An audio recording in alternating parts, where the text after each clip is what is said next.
This is World News Program coming to you live from Algiers with me, your host, Mariam Zian. The headlines. Zionist forces commit new massacres in Gaza, leaving at least 5 dead and several wounded. Trump signs the founding charter of the Peace Council in Davos amid criticism and questions over its effectiveness. In remarks to the Executive Bureau meeting of the Conference of African Constitutional Jurisdictions, the Algerian president reaffirms his country's commitment to building an integrated African environment and stresses Algeria's focus on strengthening constitutional justice across the continent. And Trump says the agreement on Greenland remains under negotiation. The Danish foreign minister says Trump's ambitions over Greenland have not changed, while NATO chief denies discussing sovereignty over Greenland with Trump.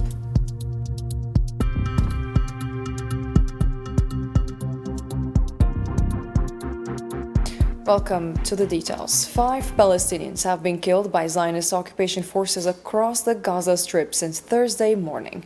A source at Gaza hospitals reported that 4 Palestinians were killed as a result of artillery shelling outside the areas of occupation deployment in the Zaytun neighborhood east of Gaza City. This comes after another Palestinian was killed after being shot by occupation soldiers at the Beni Suhaila roundabout east of Khan Yunis. He was transferred to the hospital dead. Meanwhile, a newborn infant in the Gaza Strip has died due to severe cold. I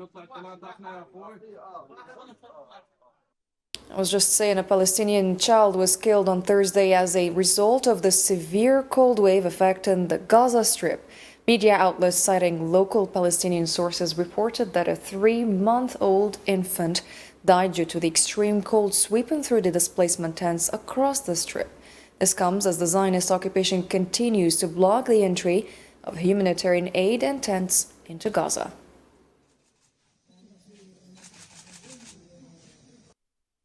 And Hamas said the Zionist occupation's targeting of a vehicle belonging to an Egyptian relief committee in central Gaza, which killed 3 Palestinian journalists on board, constitutes a war crime.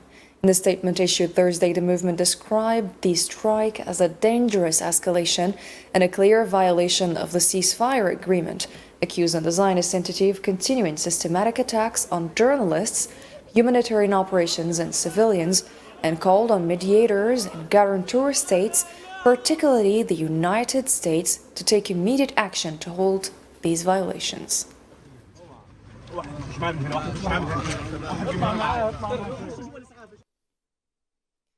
US President Donald Trump signed the charter of the Peace Council during a meeting attended by leaders of countries that have joined the newly announced body.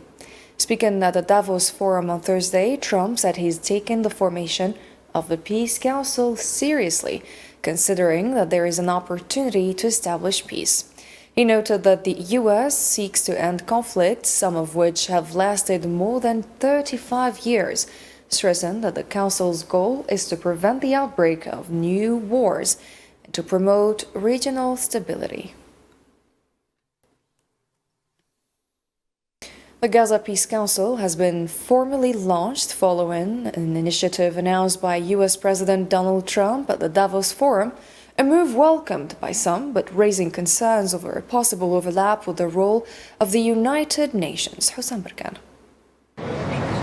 At the Davos Resort in Switzerland, and in the presence of U.S. President Donald Trump alongside leaders and representatives of what is being called the Peace Council, a ceremony was held to formally announce the birth of the Gaza Peace Council. According to the draft charter, the Council is an international organization aiming to promote stability, restore lawful and effective governance in Gaza, and ensure lasting peace in conflict-affected or at-risk areas. Trump, the initiative's sponsor, says the Council will be able to act decisively once fully formed. Under the draft charter, decisions would be taken by majority vote. With Trump appointed as chair for life, membership would be by invitation from the U.S. president, even after leaving office, and would require a $1 billion fee for a term not exceeding 3 years. The Council's mandate is not limited to overseeing Gaza's post-war reconstruction and stabilization. Its charter does not confine its role to the territory, leading some observers to see it as a body with a global scope and a voice in multiple crises, raising fears it would rival or undermine the United Nations. Trump sought to preempt such concerns, insisting the Council would complement, not replace, the UN. Still, its stated and unstated goals have prompted several U.S. allies to hold back. Germany, the United Kingdom, Sweden, Norway, and Slovenia expressed reservation or opposition, while Italy cited constitutional concerns, reflecting fears that the initiative goes beyond peace or reconstruction. Amid rapid regional and international shifts and an intensifying debate over Gaza's post-war future, analysts say the emergence of the Peace Council raises deeper questions, not only about institutional form, but about authority and sovereignty, and about Gaza's reality if the occupying power itself holds membership in a council created specifically for the territory. And the head of the Gaza Strip Administration Committee, Ali Shaath, announced that the Rafah crossing will be opened next week for the movement of Palestinian civilians. In a recorded speech aired at the Davos Forum during the inauguration of the Peace Council, Shaath said that Rafah crossing is not merely a gateway, but a lifeline, adding that opening the crossing will ensure Gaza is no longer closed off from the future and the world.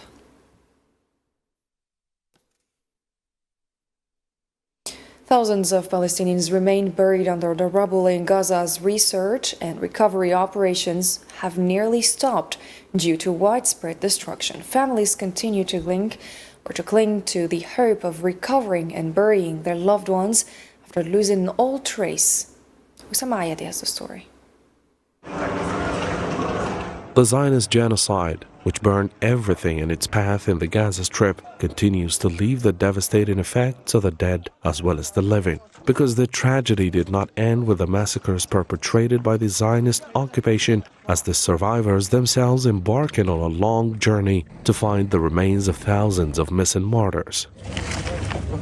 Here in Gaza City, in the heart of the Gaza Strip, Abu Ismail kneels not to sow hope, but to dig through pain, not searching for life, but searching for what remains of his wife and children. A harsh human scene encapsulating the tragedies of the Strip under war and the ongoing siege. All that remains for the sole survivor are memories of a beautiful past and nothing of his family but their names after the occupation's warplanes bombed his home with everyone inside.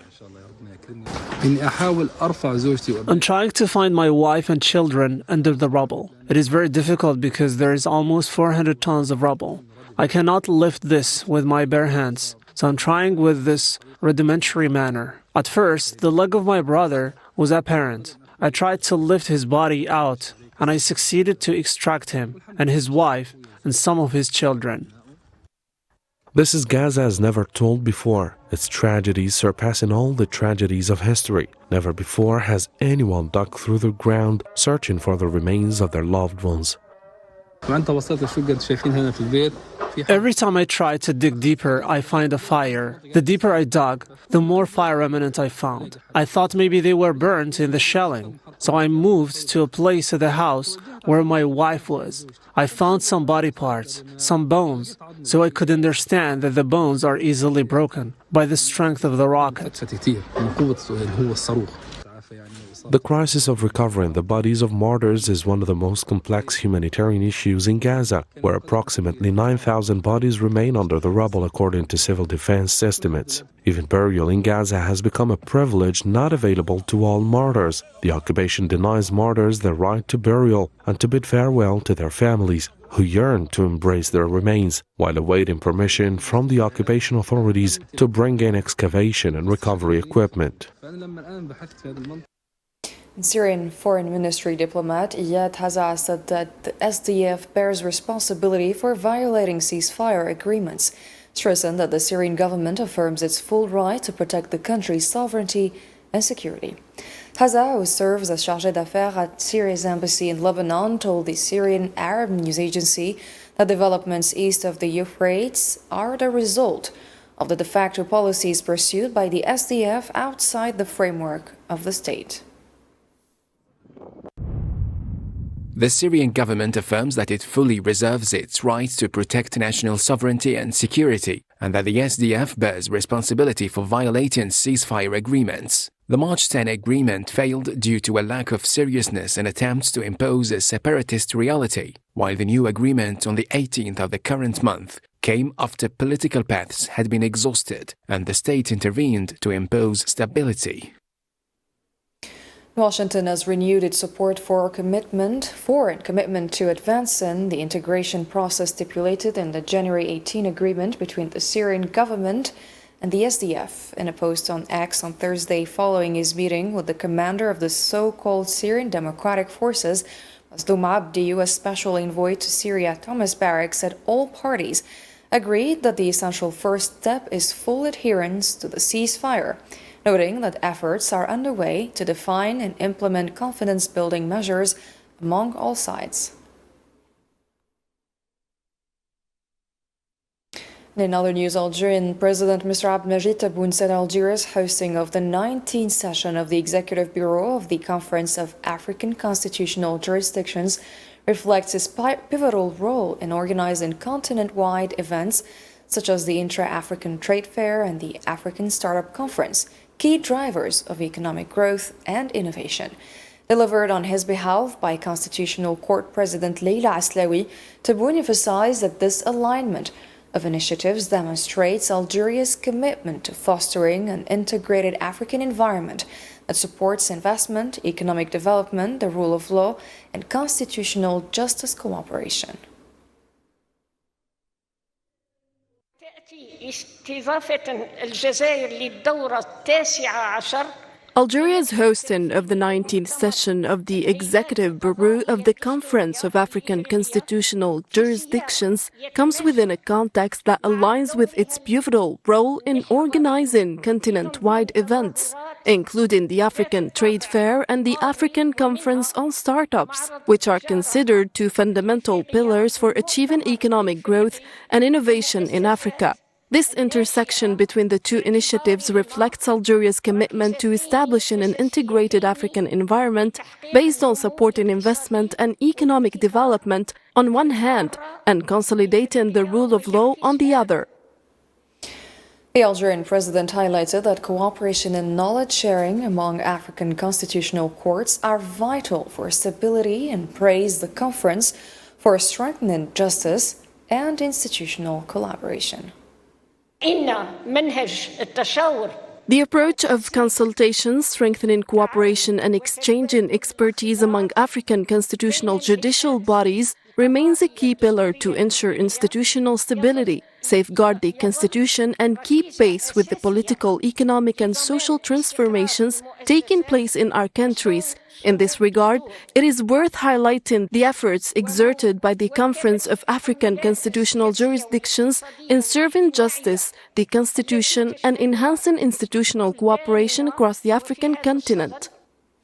President Tebboune reiterated Algeria's support for African countries in various fields in order to fulfill the aspirations of their peoples, stressing that Algeria's selection as the headquarters of the Conference of African Constitutional Jurisdictions reflects Africa's confidence in Algeria's commitment to supporting African constitutional judicial work and the rule of law.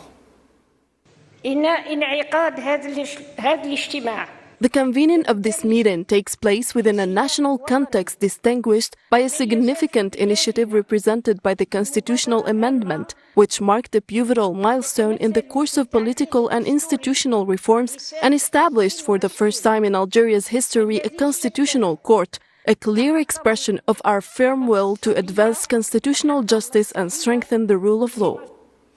The Algerian president also noted that the Algiers meeting follows the 2020 constitutional amendment, a landmark reform that established Algeria's first constitutional court, reflecting the country's commitment to constitutional justice and the rule of law.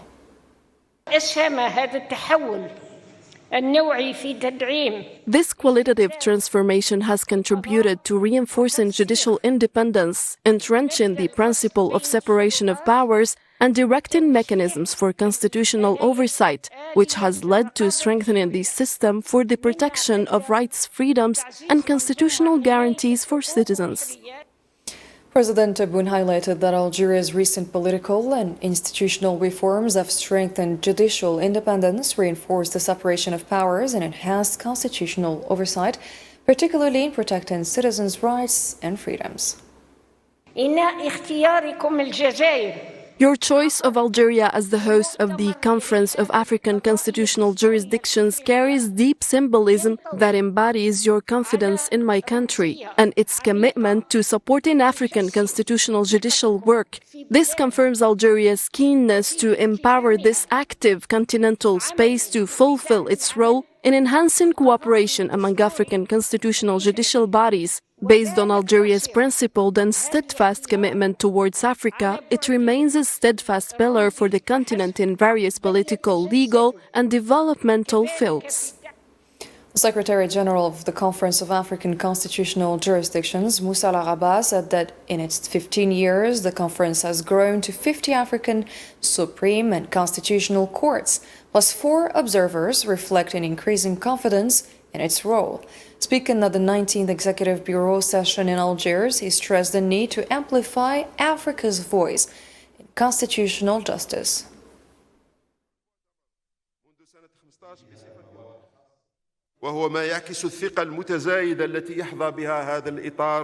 This reflects the growing confidence in the continental framework. The creation of this space and its vicinity responded to a pressing need to bring together and unify the judicial bodies responsible for constitutional oversight in Africa within a unified continental framework, enabling them to coordinate and participate in international forums and amplify Africa's voice.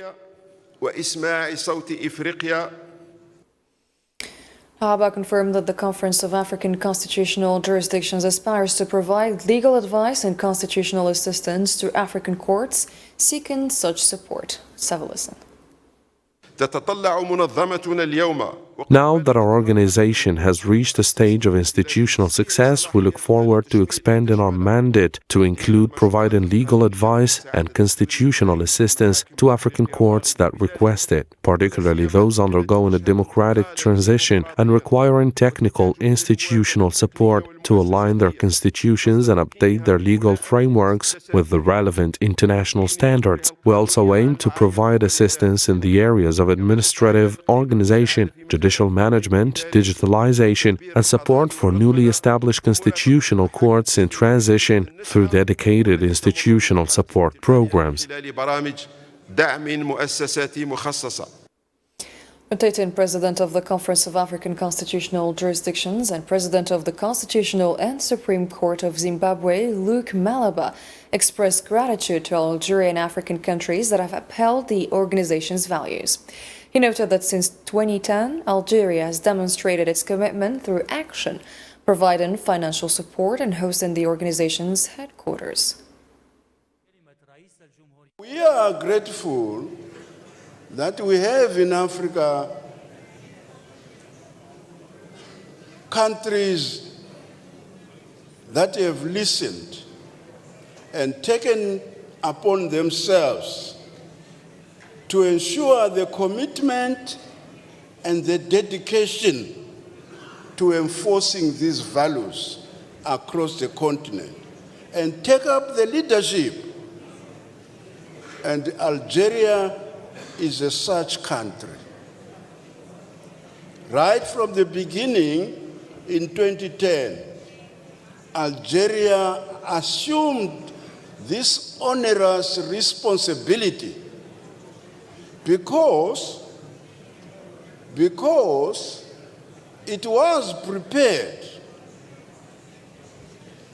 It was prepared to demonstrate all the time that it upholds these fundamental, foundational principles we talk about. Araba pointed out that constitutional justice is not an abstract theoretical concept, nor are principles mere slogans or constitutional texts, but rather concrete answers to the many voices in Africa, especially those that often go unheard. All laws in any country are for the simple purpose and objective of ensuring and vindicating human dignity. No law exists in a vacuum. Every law exists to protect a human being. And therefore, as long as we are human beings, we are entitled to legal protection. Officials from African judicial bodies praised Algeria's support for constitutional justice and judicial cooperation, commanding its organization and hosting of the Executive Bureau meeting, which they said contributed to its success. Let's have a listen. We passed several resolutions on issues which were tabled for discussion, except one of the agenda items. We have had a decision on all the issues. In fact, everybody was happy with hospitality and warm welcome that we received from all the institutions and also officials of Algeria. We are very much grateful for what we have witnessed today and yesterday. The Algerian press service APS criticized French public media for exploiting Algeria to address their own identity issues, accusing them of falling into far-right traps and abandoning professional journalism standards. In a statement on Thursday, APS said the planned broadcast of a new episode of Complément d'Enquête titled Rumors and Dirty Tricks, the secret war between France and Algeria, reflects the intellectual, editorial, and ethical shortcomings of a taxpayer-funded institution. The French public audiovisual media is set to air a new episode, continuation of investigations, titled Rumors and Dirty Tricks, the secret war between France and Algeria. Beyond its sensational promise, the episode highlights a clear slide, public media abandoning journalistic standards in favor of the extreme views of the French far right. In trying to resolve its own identity crisis at Algeria's expense, French public media exposes its intellectual, editorial, and ethical poverty, unworthy of a taxpayer-funded institution meant to serve the public, not the far right's search for a scapegoat. The APS added that French public media are not conducting investigative or balanced journalism, but spreading systematic disinformation that obsessively targets Algeria, centered on fabricated former diplomats said to suffer from Algeria syndrome. One must call things by their proper names. This is not journalism or balanced reporting, but systemic misinformation in which Algeria is turned into an obsessive target and a consumable media subject. France televisions, meant to represent rigor and professionalism, adopts far-right narratives and once again offers a platform to those who have made hostility toward Algeria their core mission and cheap ideological trade. This Algerian obsession within parts of the French political class has reached absurd levels, embodied by a dubious former French diplomat who, during his time in Algeria, repeatedly sought to destabilize the country, well aware that in France, the louder the hostility toward Algeria, the greater the reward. And Algeria's Sonatrach Group and Chad's Hydrocarbons Cooperation signed a memorandum of understanding to boost cooperation in exploration, production, transport, and development of hydrocarbon resources. The agreement also covers technical expertise, exchange, training, and human capacity building while exploring future partnerships and benefiting from Algeria's experience in managing the sector.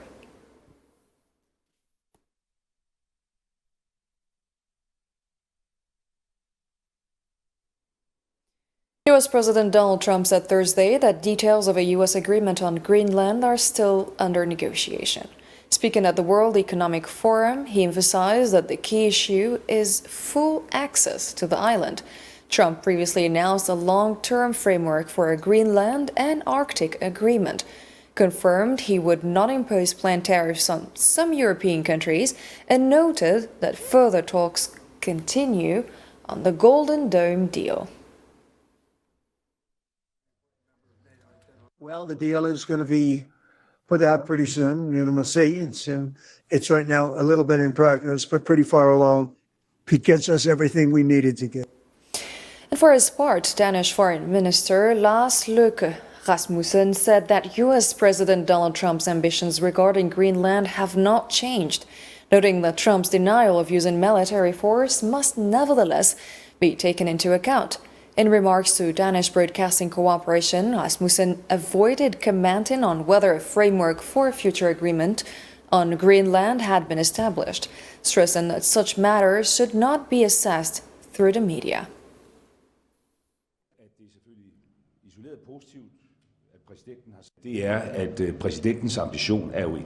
It is that the president's ambitions is intact. It is of course positive in isolation that it is said we will not use military force. Of course that should be noted, but it will not make the problem go away, because they expressed very clearly that it is better to own than to rent, and that Denmark cannot look after Greenland. So there is still a challenge, a way of thinking about territorial integrity that does not match the institutions we have. Denmark is part of NATO, and we can exercise our sovereignty in Greenland.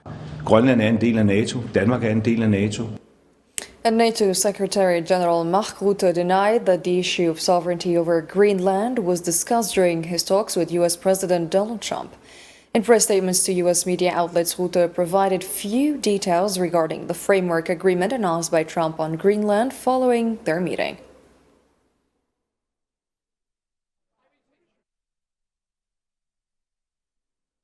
That's a wrap for tonight's program. Thank you for watching and have a good night.